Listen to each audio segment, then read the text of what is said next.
लाहौर में defence B के इलाके में 65 लाख रुपए के जेवरात चोरी करने के मुकदमे में पुलिस ने घरेलू मुलाजमा और उसके मंगेतर को गिरफ्तार करके मसरूका जेवरात बरामद कर लिए। पुलिस के मुताबिक मुलजिमान ने 65 लाख रुपए के 14 तोले सोने के जेवरात चोरी किए थे। पुलिस के मुताबिक मुलजिमा मुद्दई के घर मुलाजिमा थी और अपने मंगेतर के साथ मिलकर चोरी का मंसूबा बनाया था।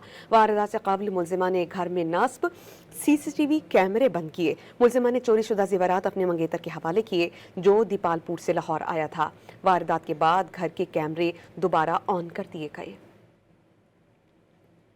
लाहौर में डिफेंस बी के इलाके में 65 लाख रुपए के जेवरात चोरी करने के मुकदमे में पुलिस ने घरेलू मुलाजमा और उसके मंगेतर को गिरफ्तार करके मसरूका जेवरात बरामद कर लिए। पुलिस के मुताबिक मुलजिमान ने 65 लाख रुपए के 14 तोले सोने के जेवरात चोरी किए थे। पुलिस के मुताबिक मुलजिमा मुद्दई के घर मुलाजिमा थी और अपने मंगेतर के साथ मिलकर चोरी का मंसूबा बनाया था। वारदात से काबिल मुलजिमा ने घर में नस्ब सीसीटीवी कैमरे बंद किए। मुलजिमा ने चोरी शुदा जेवरात अपने मंगेतर के हवाले किए जो दीपालपुर से लाहौर आया था। वारदात के बाद घर के कैमरे दोबारा ऑन कर दिए गए।